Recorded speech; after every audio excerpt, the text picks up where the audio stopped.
Hello, everyone. Welcome back to the Daily Gold podcast.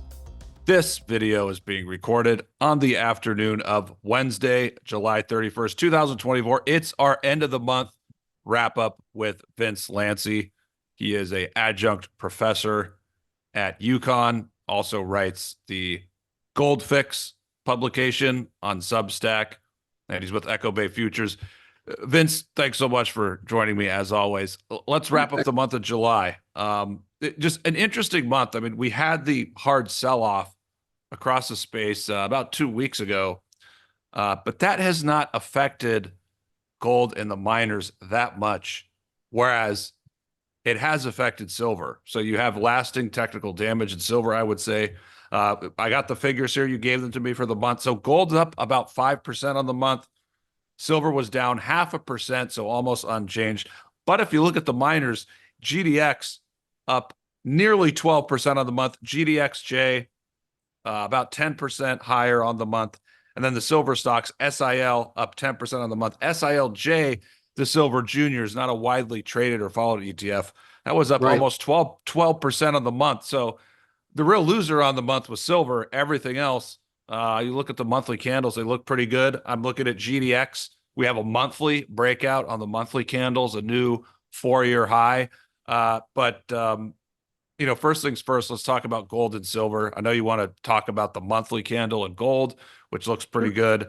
So we have the monthly candle in gold, but silver really lagging here, and you have some lasting technical damage. Your thoughts? I don't think it's lasting, but that's my bias. You're talking technically, right? Well, technically, no, it looks shitty technically, of course. I'm not disagreeing with you. I'm just saying you're being professional and I'm being biased. Right. You're like, yeah, we've got some lasting technical damage. And I'm saying, yeah, all you technicians, it's lasting until it's not. I'm just kidding. Something I wanted to, before we get into the actual monthly candle, I just want to do a callback to something we said. You drew attention to the miners. Bullion, both bullions had been leading the miners for forever, right? And the miners started to keep pace more or less several months ago. But I have to say that the miners Rubicon kind of occurred the same time that you made a comment, and I actually traded on it. You said, "Hey, look at that. The GDX is up and the advanced decline is over 50%. And as a person who had just owned Newmont at the time, I said, "Oh, wow, that means more than one miner is rallying now. I guess I'll just buy the index." Now, I'm not going to get into the juniors or I think you have to know management for that, and I don't. Anyway, but since then, and actually during for a time frame, I was short gold and long miners, and that's an arbitrage trade. That's me betting on the two converging somewhat. I thought bullion was overbought, and I thought miners wouldn't go down much based on that advanced decline trade. Anyway, I guess what I'm trying to say is, no matter how you slice it, whether you're looking at bullion versus miners, right, or whether you're looking at silver versus gold on the miner side, you're having a rotation of leadership. The only thing that remains to be in the lead on the bullion side is gold, but I think that may be changing soon. Anyway, that's just a little thought. I guess the point is money's going into miners now, and it's the miners are catching up to gold, and that's it.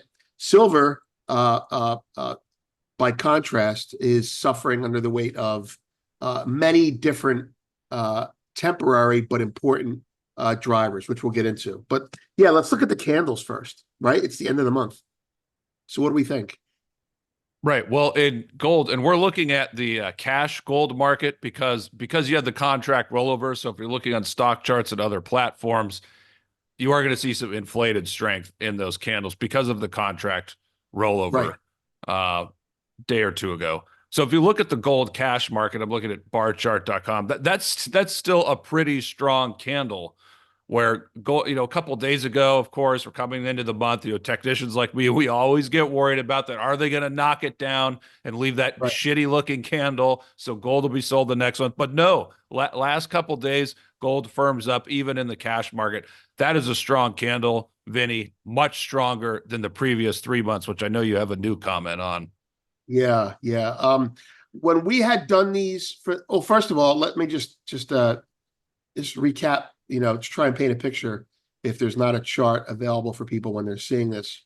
For the last 3 months in gold, I'll throw it in there, by the way. But all right, good. So we'll see.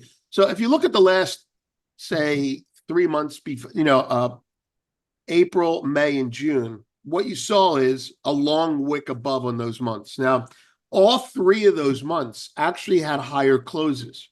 But because of the scar tissue that we all have, and because of my, quote, experience with long wicks, I had you could call it a healthy reticence about buying dips. I was looking for the market to dip a little bit more. And because of that, I ignored three higher, like you had basically, look, let's put it this way. The March candle was big and closed on the highs, new all-time high, right? The April candle, big, did not close on the high, green, new all-time high. May, little smaller, big wick also, new all-time high, did not close on the high.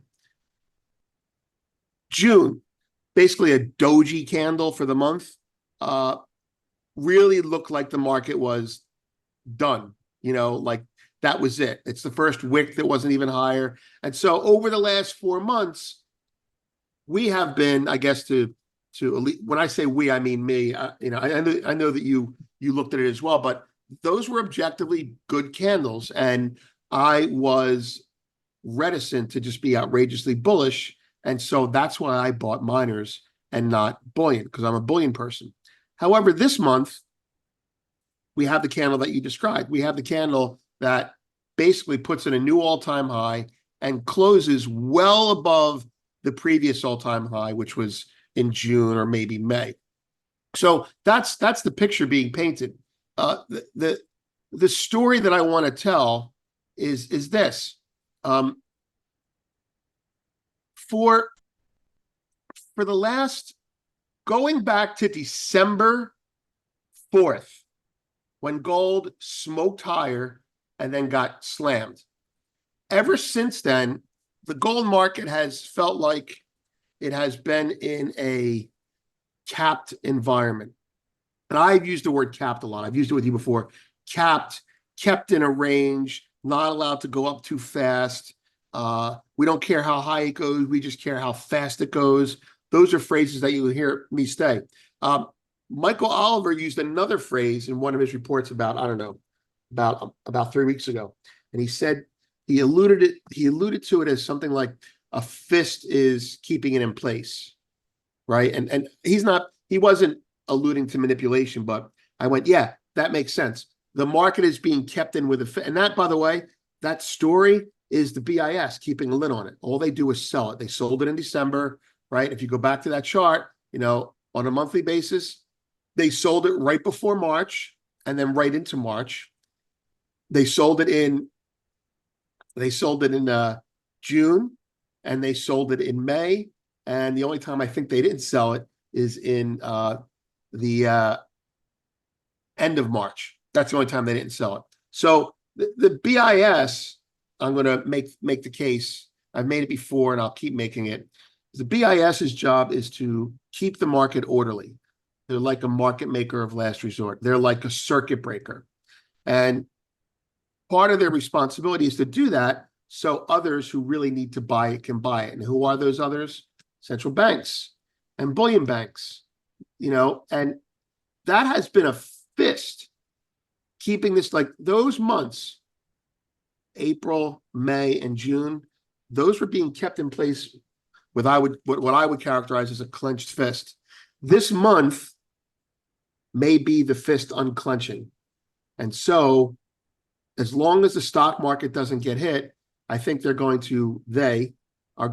market forces are going to not object to this market going higher.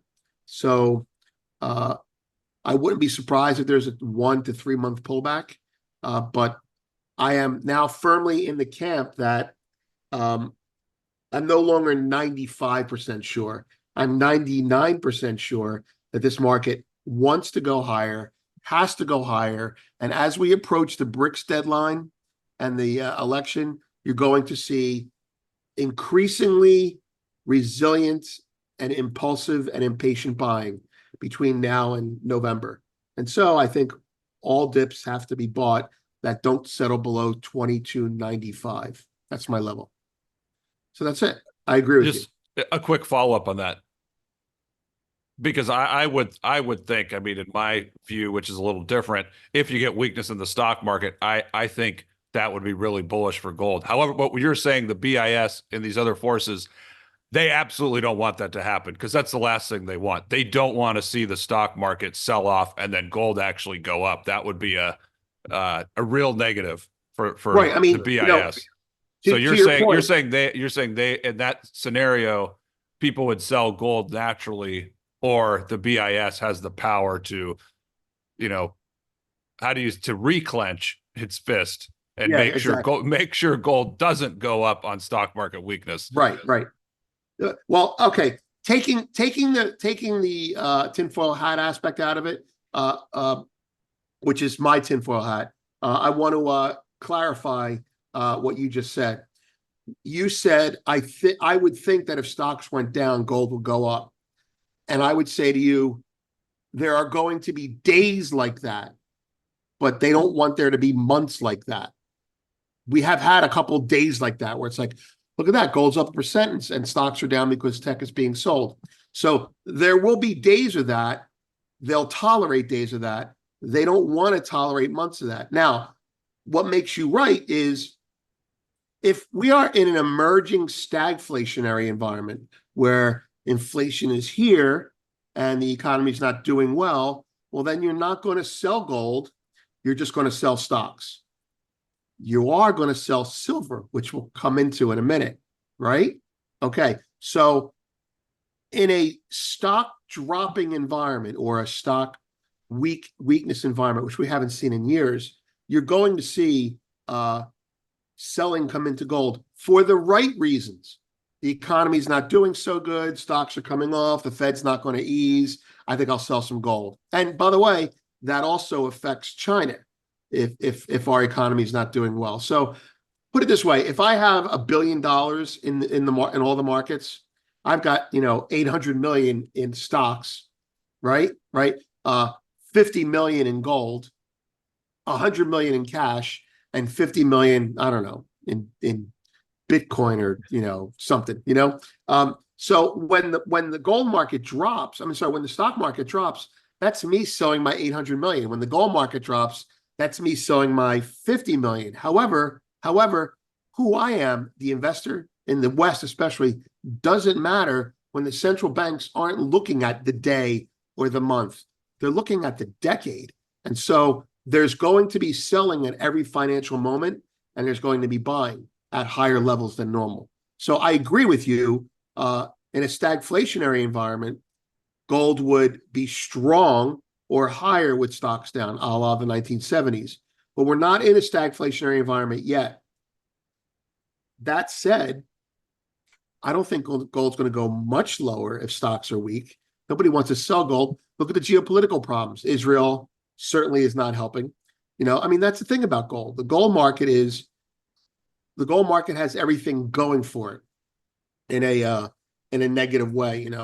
What's the problem? I don't know. What's the problem? Geopolitics could be the problem. China economy could be the problem. Fed easing and recession versus inflation could be the problem. I don't know. All right, well, then what should we buy? Well, let's buy very specific puts on the Chinese stock market. Let's buy calls on the Nikkei. Let's buy, no. Just buy gold. All this fancy crap, just buy gold. And that's all you can do. So I don't disagree with you on the gold going up so much as I believe that, gold's going to be relatively stable and stocks coming off on a day-to-day basis. But on a month-to-month basis, they can't afford, that's a bad look if that happens. Right.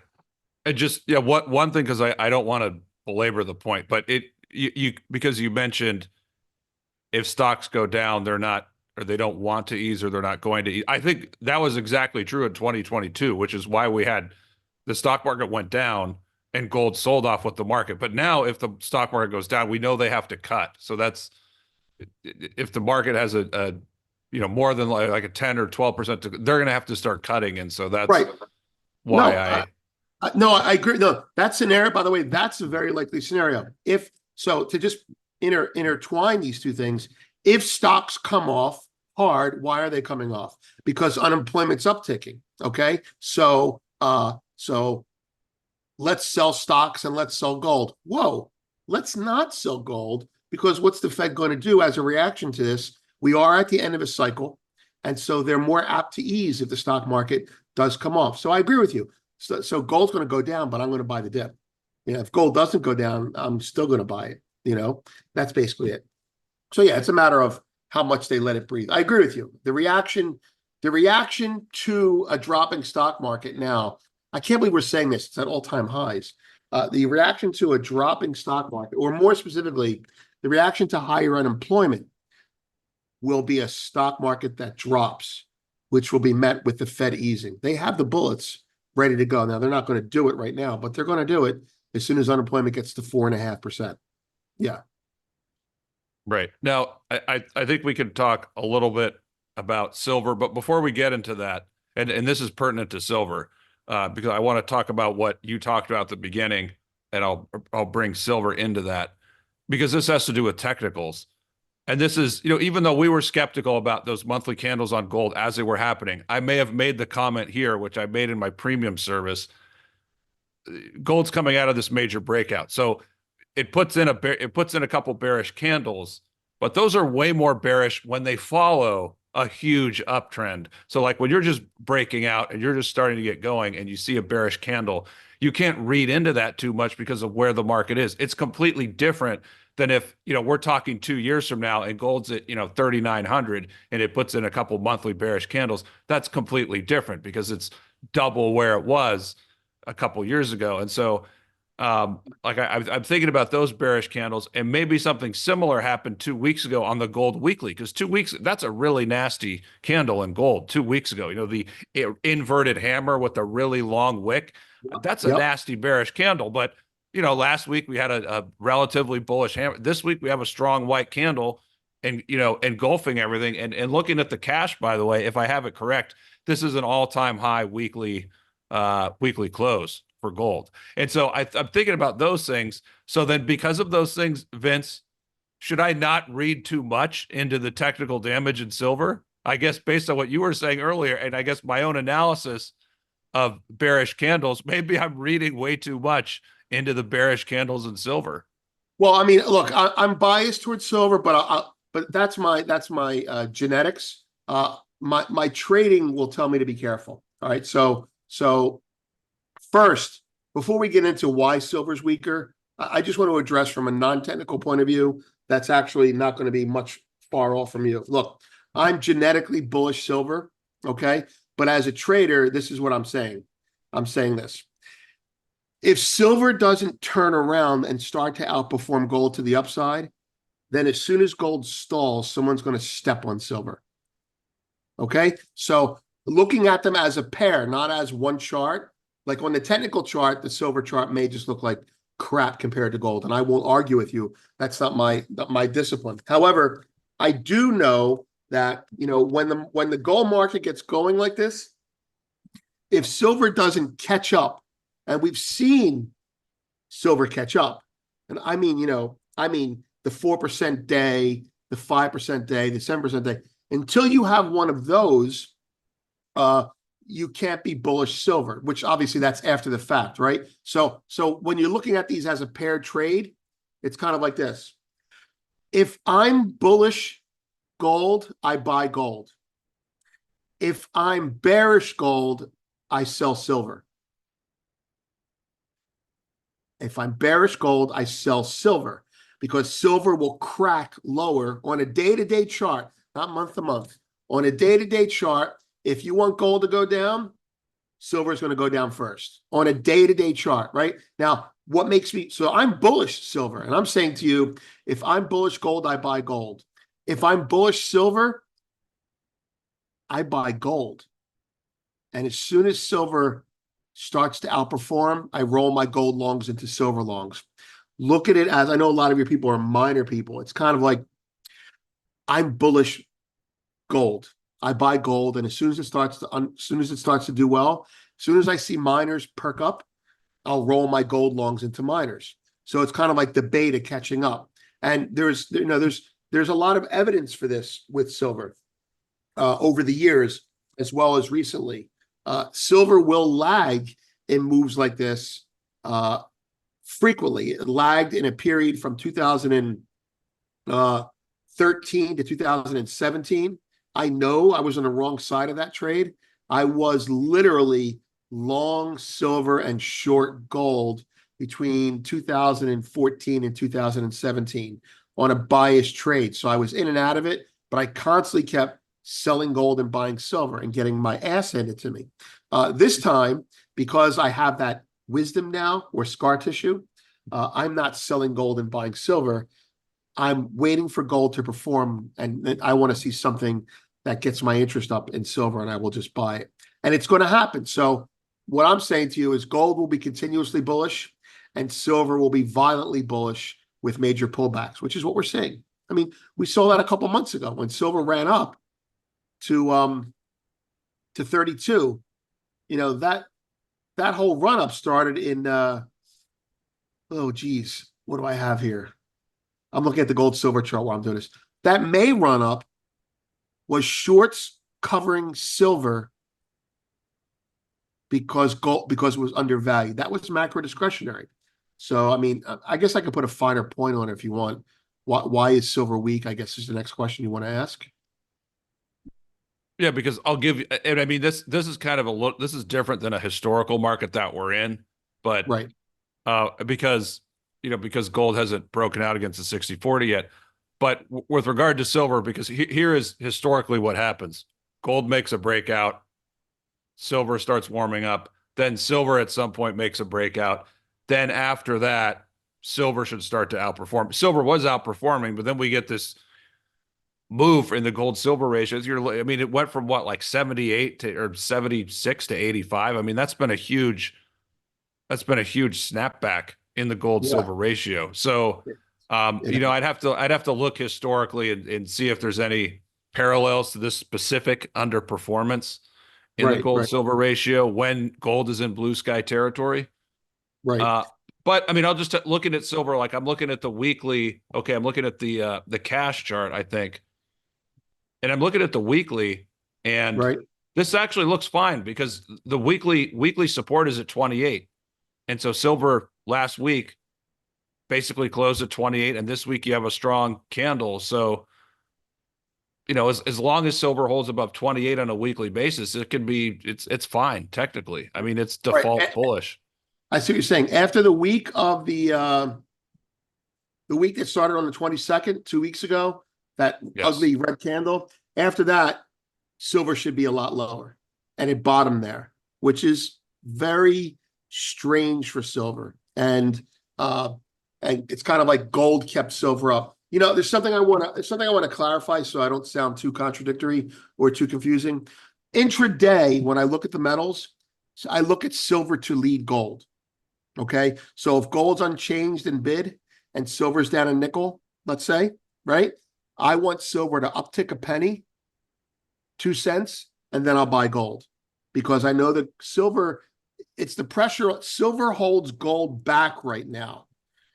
And when gold finally gets going, when gold gets going and breaks free of silver holding it back, you will see eventually silver catch up. So on an intraday basis, silver is my canary in the coal mine for if I should be bullish metals.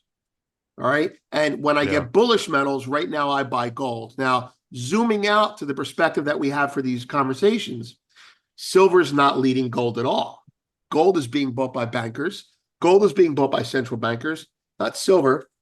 And so as a result, from a bigger picture point of view, silver will lag behind it. And we have been seeing that for months until May, when as you said, the gold silver ratio completely broke down, went down to like, I don't know, what, 77 or 78. And now it went back up to 85. But, we could be done on that. Put it this way, the next leg in gold higher, silver will outperform. That's my call. The next leg gold has higher, silver will outperform. If it's not outperforming, I will not stay long gold. You follow? Yes, because if silver does not regain outperformance, that is telling you that gold is not going to keep running. Right. Okay, right. Exactly. Now it may stay bullish, but it won't run, right? You might have a bear flag, a bull flag. It might go up 100, 150 Right. bucks, something. It'll go to 2,700 and then come right back down. That's the say that again, because that's the way to say it. If silver doesn't confirm gold strength, then that is a tell that gold strength will not be sustained. Right. It's almost like a non-confirmation. Yeah. I mean, at this point in the rally for gold, silver's got to start catching up, I think. That's where I am. But when I say gotta, it doesn't have to happen tomorrow. That's where I start looking at open interest, and I start looking at the players and what they're doing and how they're doing it and why they're doing it. And when they're done doing it, that's when I start to reverse my opinion and I see the odds stacked in my favor. Right now, I don't see the odds stacked in my favor yet. Yes. And you said what a really, really sharp trader told me, I don't know, 5 or 7 years ago. He said, silver is the tell for precious metals. Yeah. It's crazy, right? And so what we can say is, yes, it's great that the miners are leading and outperforming. So that means this move can continue. But silver, if it continues to underperform, that's the canary in the coal mine, basically. Right. On the metal side, right? The miners could still do well. We've seen that with silver and gold coming off. But yeah, I'm more confident at this stage. It's kind of like they take turns. They take turns leading. Gold goes, I'm going up. Silver goes, I'm going to take a rest. Gold goes, I'm going up. Silver goes, wait a minute, let me catch up. Silver leads. That type of thing. When I say leads, I mean outperforms. Doesn't go first. But there are legitimate reasons for silver to be sold. Yes, nice transition, because I was about to ask you that. Well, yeah, we discussed it beforehand. Look, there are, when people say, first of all, going back to what you said about silver is the canary in the coal mine, silver is the tell. Look, gold is a pure precious metal. Okay, I'm talking about how the world views it. Silver is a hybrid metal to the rest of the world. It's industrial and it's precious. If you're buying gold, if there's a war, you're not buying gold. You're not buying silver. You're buying gold. Okay. If there's a stagflation, you're not buying silver. You're buying gold. The first thing you do is buy gold. Right? War, buy gold. Financial crisis in Europe, buy gold. American crisis in banking, buy gold. If the gold market holds and the crisis becomes chronic or prolonged, what happens is you start seeing people go, well, gold's already gone up $200. Shit, well, silver's undervalued now. I'll buy some silver. So gold is purely precious. Silver is viewed as a hybrid. And so in the first leg of any economic depressionary, currency, bank, military crisis, gold will outperform silver, at least initially. If it becomes chronic, which is what we've started to see, you see silver catch up. Now I'm giving you an explanation because that's what happens. So I'll give you an example. Gold starts to rally, right? All right.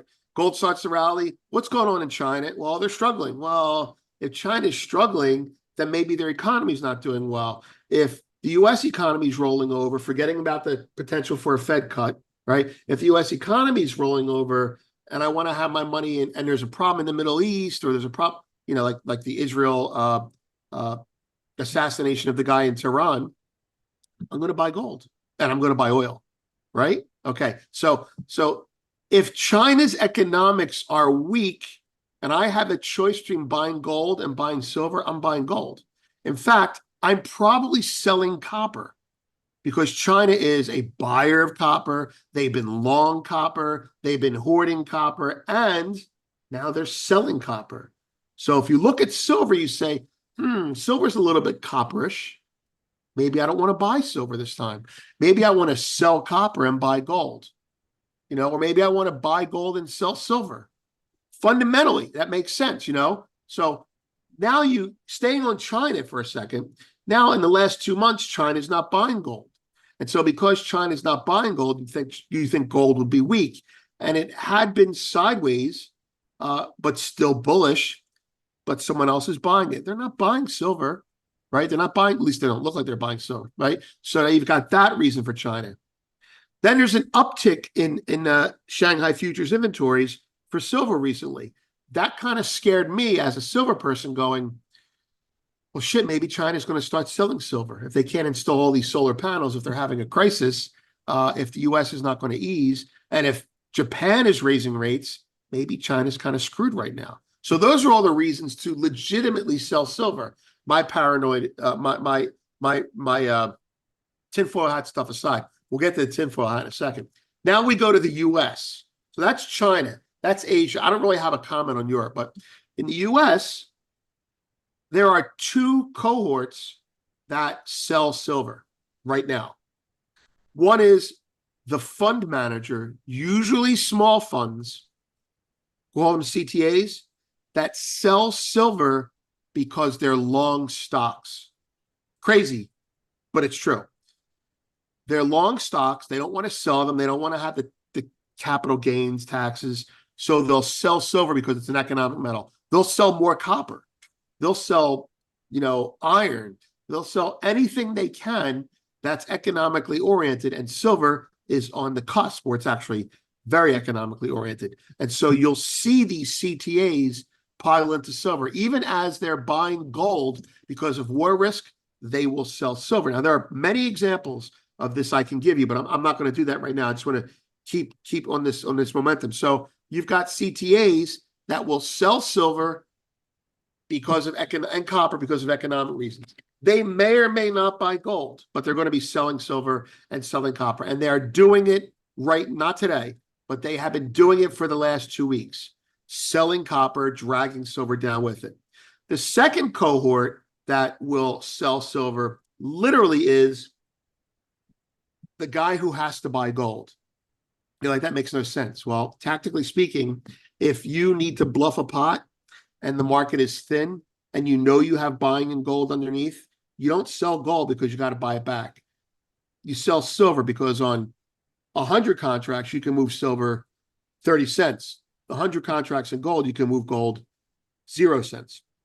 So in a thin market, I will sell silver and buy gold, not just because I want gold to go lower, but because I, as a bank, as a bullion bank, or even as a macro discretionary fund, will say, you know what? Central banks are buying gold. Why don't I just sell silver? The world doesn't look at silver the way we do, or at least the way I do. Silver is not a precious metal to them because it's not held by central banks.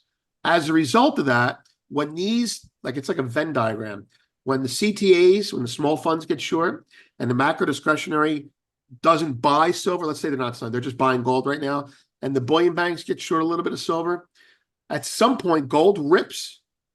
And everybody looks at themselves and goes, well, what about silver? And there's just a panic and they buy it, especially when stocks are up. And what happened today? Stocks were up and silver went along for the ride. So it's my opinion that silver, you get these big buildups of shorts and cover. And we're in the middle of one of those right now. I mean, silver's barely outperforming gold today, given its high beta. It's up 2.10%, 2.1%, and gold's up 1.5%. So you're going to have one of those gold's up 1% and silver's up 4% days. And that's going to happen on something that we can't even see. So that's basically it. There are legitimate tactical, mechanical, and fundamental reasons to sell silver against gold. Central banks aren't buying silver. Sovereign wealth funds are buying silver. So they're not going to talk about that until it's too late. That's it. Okay. Follow up for that. So then what is the fundamental, what could be a fundamental positive driver for silver here in the next couple months, other than gold just regaining momentum, or is that just 100% of it for silver? Because Uh, I never buy the like industrial demand side. right. Well, there are fundamental drivers for silver that are in place, but I can't call them catalysts simply because we've known about them. You've got a 4-year supply deficit, above ground supply deficit. You've got increasing demand on solar. In fact, I just had a conversation with well, I can't say his name, with an executive at a silver mining firm with a lot of exposure in Latin America. And so I'm giving you a story. It's true, but it's not a reason to go out and buy silver tomorrow. And that story is this. On the fundamental side of silver, China is buying silver before it's refined now. So they're not buying it in the spot market anymore. They're buying it as what's called a concentrate. And when you buy a concentrate, you're buying raw material that's unrefined. So you're not driving the price up. You're just giving more profits to people. So let's say you've got a guy who digs earth out of the ground, right? It's a miner, right? He digs earth out of the ground. He's got a big bag of material, dirt, and in it is all kinds of metals, right? And the guy sifts the metals out, and he's left with silver, and that's a silver concentrate. It's materials with the only real metal being in there being silver. Now he's still got to pull the silver out. He's still got to refine it. He's still got to make bars, doré bars, or what have you, and then it gets refined, right? This is like the deep dive that I just had. China says, you know what? You don't have to refine it. You don't have to make it into bars. We'll take it in the bags. We have refiners. We'll take care of it. And you know what? We'll pay you a little bit more for your troubles. And so all of a sudden, at the grassroots, the silver is disappearing. That's your fundamental story. And the silver is disappearing, but it's not disappearing at the spot price. And why does that matter? Because everyone else who has to buy silver can't get it because China's paying a little bit more at the raw material level. So what are they doing? They're going around finding the guys that are still selling it cheaply. They're going around and they're raiding people's, silverware.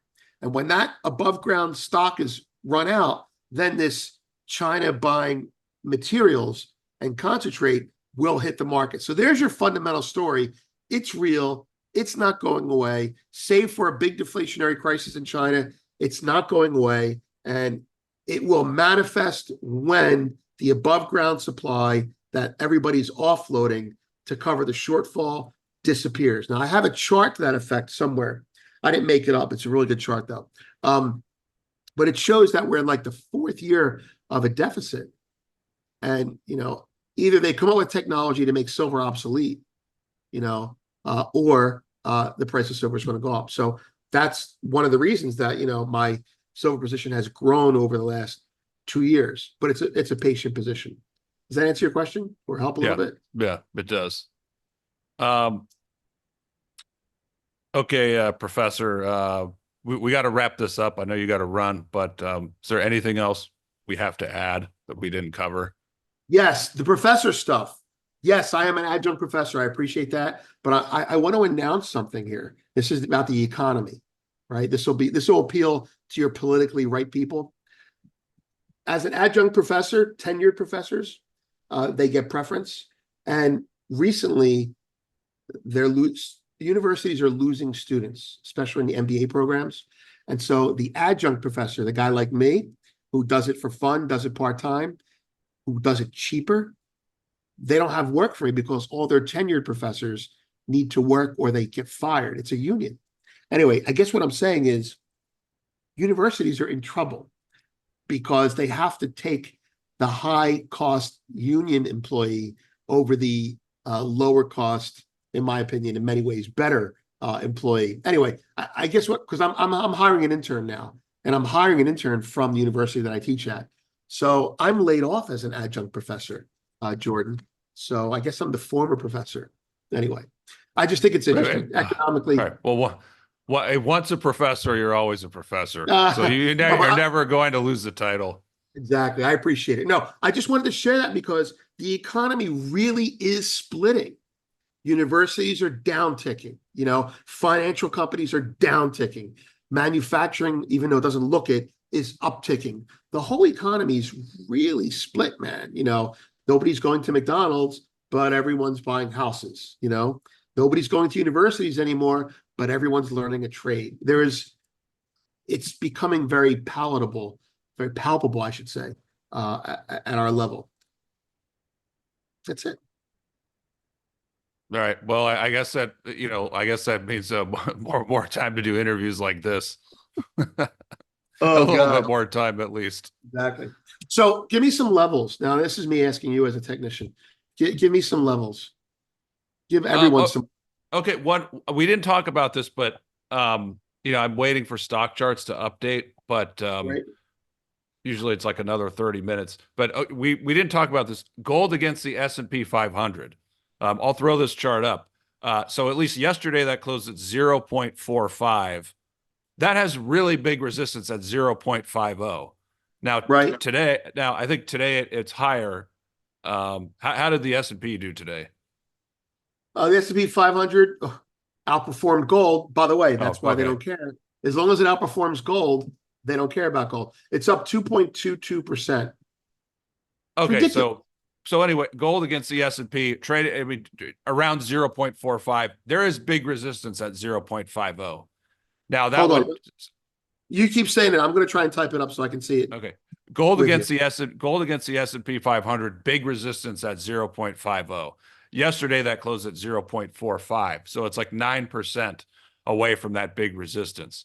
So, but if you look at the chart, it has in the last month, it has curled up in favor of gold. So we'll see. I mean, that's a key thing that I'm watching. As far as gold levels, I would say there's a Fibonacci target and a couple of measured upside targets of around 2720. So For that's gold, potential. Yeah, for gold. That's, I think, potential upside that we're looking at. Now, as what far is that? as What is that? Hold on. I'm going to be one of your customers here. So what is that a measured Fibonacci of? Like what low to what high? okay, well, measured upside, I was looking at the gold chart, and because it's two different things. Measured Yeah. upside, I was looking at, so assuming gold has been in a flag, I mean, it hasn't really been 100%, it's kind of been rough. But if we measure that, assuming it's a flag, there is a Right. potential target of around 2720. Now, if you Should I be use looking at a weekly, like a weekly for the flag, you mean? daily. Daily. Hold on. You know why? Because I'm looking at the weekly. I'm going to go to the daily now, but I'm looking at the weekly, and it looks like a mini handle, like of a cup and handle. Anyway, Actually, you can I'm pulling up the weekly. You can see the flag. So if you like if you look at a weekly and right. you go to the beginning of March and Got it. you measure that up to the May peak, and then okay, the recent consolidation.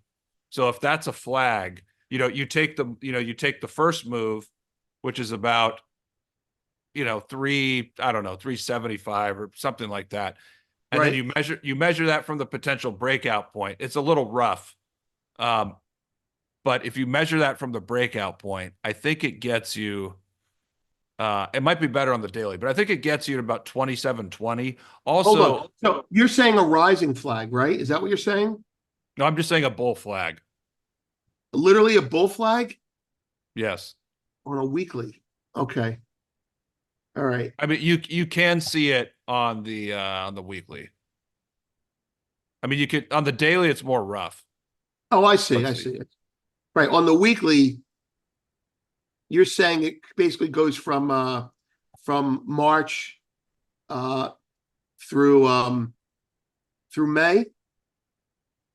Yes, actually, March. this is yeah. Actually, it's better. Yeah, if you take the March low, this is better of around 2155, and you take that move up to 2430 or something like that. Okay, if that's I the see it now. No, no, I flag, see it. I see it now. if you take that and you project that, that gives you 2720. I think if you take it from February, if you take it from the February low, that gets you pretty close to 2900. However, if you run a Fibonacci, I don't remember uh, from which levels I did this, but if you look at some of the past lows and you use the Fibonacci tool, 2720 is a legitimate Fibonacci target. So that's why I mentioned that, because you have Good. it's a Fibonacci level, and then secondly, the flag from March measures to 2720. So that's on the upside. That's one level I'm looking at. I mean, looking at um, as far as support, I would say for gold, I mean, because of the contract rollover, it's a little messed up, but I guess it kind of in the mid 2400s now, if we're looking at futures, you know, right? 2420, 2440. So that I think uh that's a first level of support. Also 2400. 2400 lines up pretty well as support on gold futures. But You know what? I think silver is more interesting, but I'm sorry, your follow up. No, no, I'm going to echo something that we had a discussion when the whole cup and handle was just breaking out, and you were saying, I remember you were saying this within the handle, there were these little dips, like kind of like V-shaped bottoms. Remember that? Yeah, yeah. And you were saying the measured move of that is X, the measured move of that is Y. Well, I think we have one of those right now. You know, it'd be really cool when you have a chance, take a look at this kind of pseudo bowl formation from May 20th. The May 20th high touches the June 10th low, and now we're back up to that high again.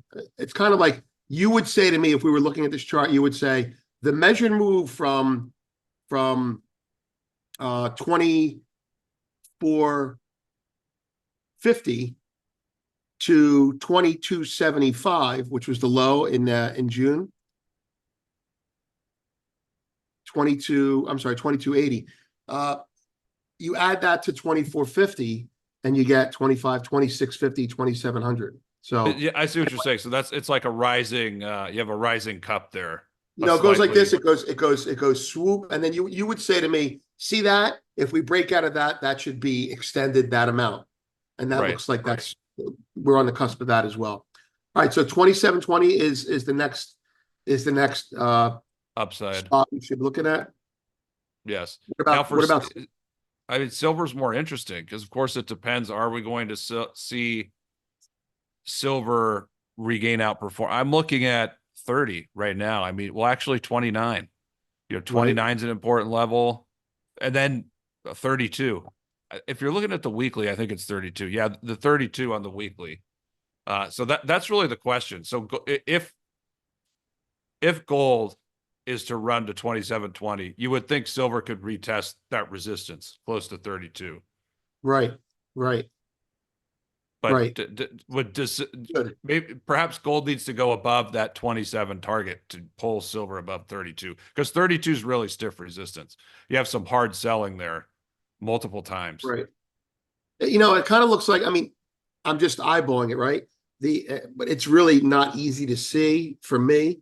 But the monthly silver kind of looks like a bull flag. But the wicks are just too outrageously long, like on this month, for me to trust it. Maybe on a weekly, meaning get bullish on silver. Like if you go to a weekly and you say silver's a bull flag, the pole is June 13th, right? And now we're like possibly at the bottom or the nadir of the flagging formation, and that you would definitely want to be long, above 31 and change, and then obviously above 32. I just see a bull flag there. You see that? Oh yeah, I see what you're saying. Yes, and that's correcting the entire move. Right. I mean, the wicks Yeah, just freak me out, but that's a sign of, what Michael was saying. It's the the uh the fist, or as I would say, the capped rally. right. Yeah. Which we need to unclench. Right. We may have. The grip has been loosened a little bit. Let's put it that way. All right. Okay, so on that, Vince, as we close, tell our listeners how they can subscribe to your Substack. Sure. It's VBL Goldfix Substack. And well, we have reports, we have analysis, we have everything but technical analysis there. So I guess content-wise, it's a complement to your stuff. The most recent stuff we've done is a piece on as I was alluding to, the China silver situation, as well as the fact that the U.S. wants to. Oh, by the way, here's a reason gold rallied today. We didn't mention this. Senator Loomis wants to revalue gold to purchase Bitcoin. It's loony stuff, but you get it. You get how it works. That's how a chicken in every pot, I guess, is how it works. Anyway, so that you can find me on Substack there. That's it. All right. All right. Everybody, if you want to follow the gold market, see what's going on a day-to-day basis, there is nothing better. So I urge you all to subscribe to that. Professor, thank you so much. And we'll see how everything shakes out in the next month. That's right. I'll see you in a month. Thank you for tuning into the Daily Gold Podcast. For more interviews, editorials, and analysis, log on to TheDailyGold.com. And for premium coverage of precious metals and the best junior mining companies, visit TheDailyGold.com/premium.